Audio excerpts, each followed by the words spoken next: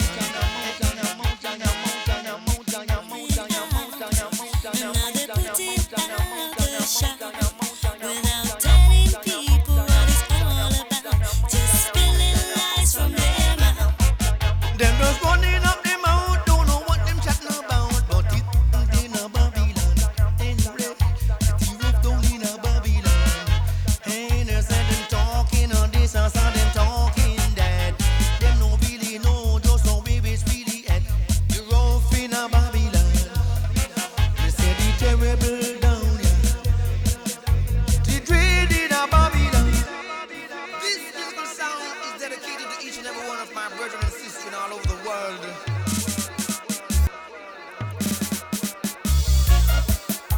Number one, the people on the rough is still strong. I'll tell you. Musical disco play talking is the queen, you hear me? Cham cha cham cham. America, you see mad man and woman. And Jamaica, you see mad man and woman. And in a London, me see mad man and woman. Have a few friends in asylum when me say me no make no mistake when me say me no anticipate when me say D. Come with ness, that is stress. What me spelling? Madness, it off it weird, madness, it off it weird, just off it weird, Trilla Jenna talking, I come fi tell you straight, madness, it off it weird. Now contemplate about the statement, me just make madness, it off it weird. Now take no fate, Trilla Jenna mind a pretty good state, and in the dance, me come fi demonstrate. Listen, 5% black people in asylum, when there's only 40% of we in England, and the figure when me give you is a large proportion. I'm a free intelligent woman, and me have opinion. They want fi all the way down, 'cause them know we is strong. If we get organized, we coming like a pine bomb. Feel with time now, come with just a come me nah make no mistake, me nah anticipate, come with the D, come with ness, that is stress. What me spelling? Madness, come pass me test in a psychology, and pass me test in a sociology, and now pass me test in a black history.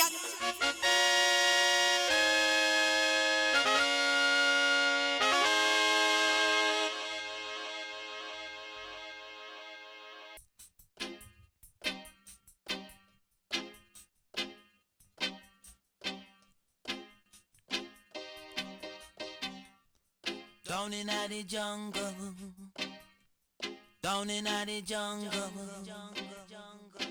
a vibration, true inspiration.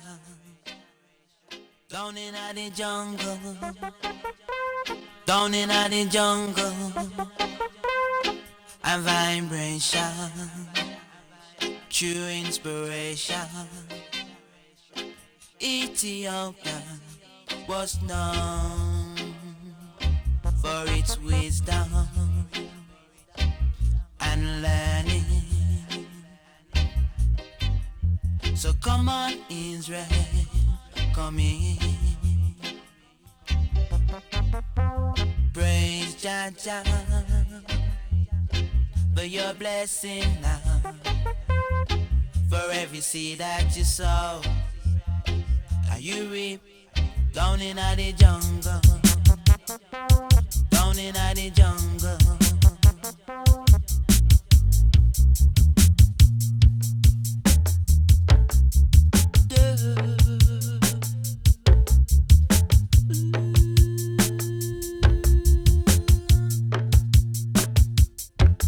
Down in the jungle, down in the jungle,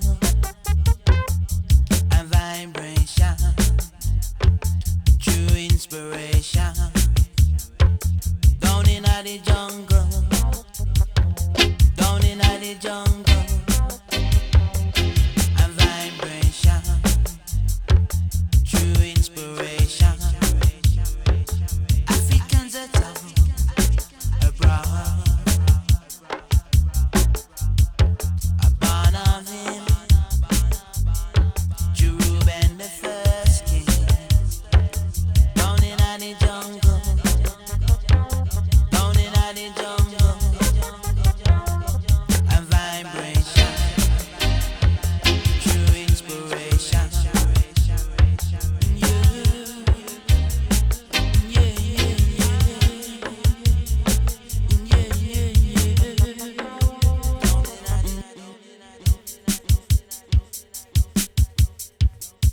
Here comes some cantankerous vibration. Do it, Professor. He's the man.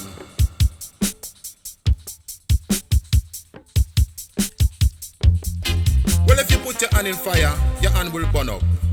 So when you do it, don't complain, just shut up. People love to blame others, that is the truth. But this one call serve you right, you brute. It serves you right. You're brute. It serves you right. Go on, you're brute. It serves you right. Hey, you're brute. It serves you right. Go on, you're brute. Well, if you murder a youth and you get executed, it serves you right. Go on, you're brute. If you catch a bad thing when you check a prostitute, it serves you right. Hey, you're brute. If nobody won't trust you cause you won't tell the truth, it serves you right. Go on, you're brute. If you inform on your brethren and you still get prosecuted, it serves you right. Hey, you're brute. If you drink so much that you're as drunk as a newt and you can't stand up and you a puke and you're sick on your 100-pound mohair suit, it serve you right. Hey, you're brute. If you're rich and have money like Jamaica have fruit, but you're mean and you're craving and you want more loot, and one day you become poor and destitute, it serve you right. You're brute. If you're in a Satan's army, you are one of Satan's troop, and you don't want to know and don't want to listen to the truth, and you turn your back on Jah and Satan, you salute, and you follow him to hell down that dark long route, it serves you right. Go on, you're brute. It serves you right. Go on, you're brute. It serves you right. Galang, galang, galang, galang, you're brute.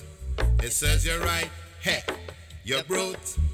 Now if you are racialist to me, a man of ill repute, and you love can black man, nigga, coon, spade or even spook, and with racialist thoughts your whole mind is pollute, and one day you wake up and you're black like soot, it serves you right, right, hey, right, you're brute. It serves you right. Go on, you're brute. It serves you right. Galang, galang, galang, galang, you're brute. It serves you right. Go on. You're getting and you think for your face and your body don't suit, and you have plastic surgery fit try look like a youth, and after a month you cheapy like a no boot, it serve you right. Hey, you're brute. It serve you right, right, you're right, you're right, you're right, you're right, you're right.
some understanding here today.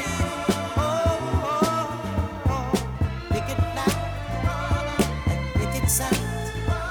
Don't punish me with brutality. Come on, talk to me. You can see what's going on. Yeah, what's going on? Tell me what's going on. I'll tell you what's going on. Right on, right on.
Bring some understanding. Pick it, pick it, pick it, pick it, pick it, pick it, pick it, pick it. Don't pun. Talk to.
Oh, yeah.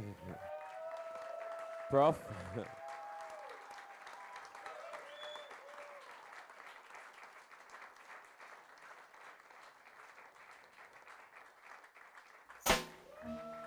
You see, if you keep clapping like that and I don't get to speak, we could be here all night. So We've got to go to Beechworth in the morning, like pretty early. That's like 3.5 hours drive.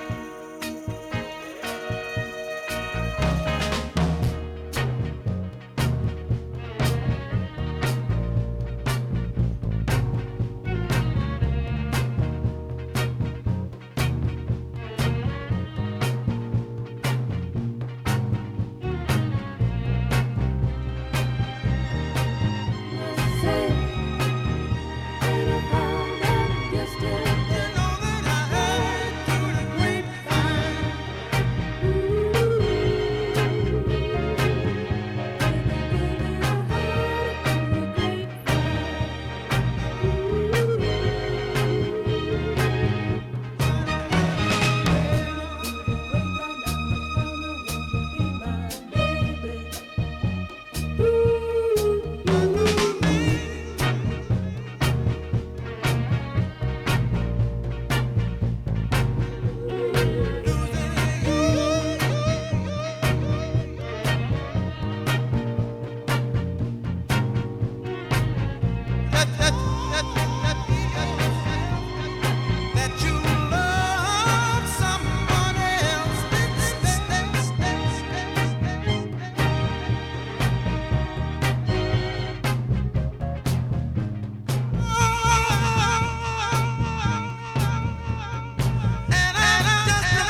love you. And if I follow my tears, I'm gonna leave you. But if I follow my eyes, when it's crying time, I'll be crying. Yeah. But if I follow what Mom says, we will be true. I know we'll be true.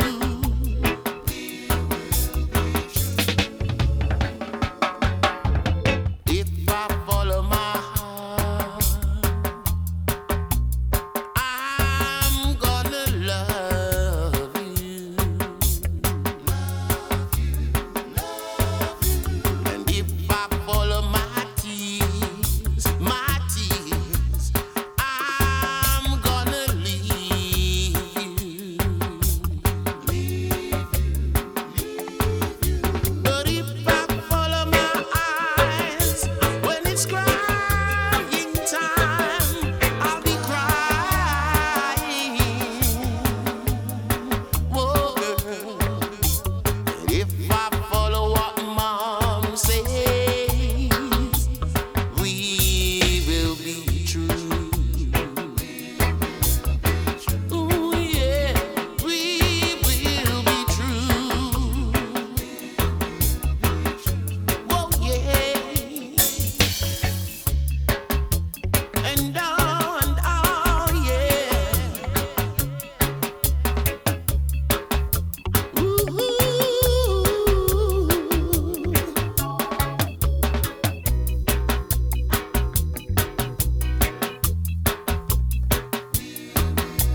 Ooh, yeah.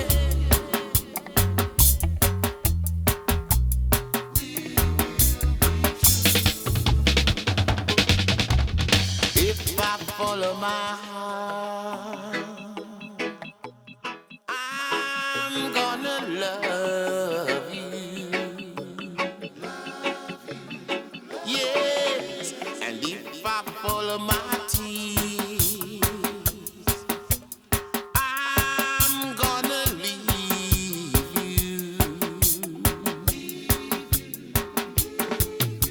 But if I follow my eyes, when it's crying time, I'll be crying.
sun shakes me, makes me the lighter.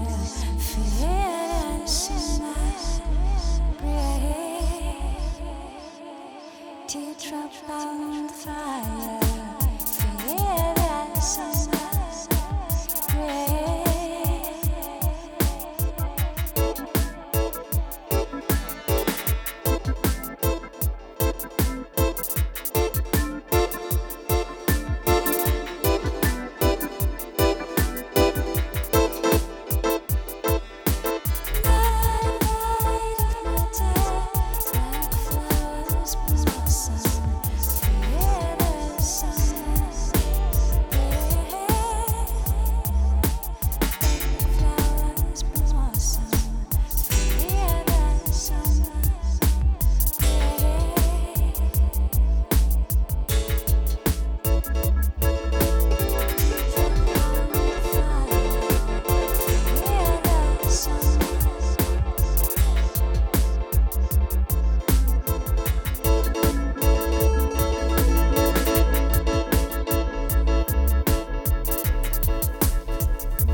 Truly what we call a master class. Give it up for the Mad Professor. Yeah.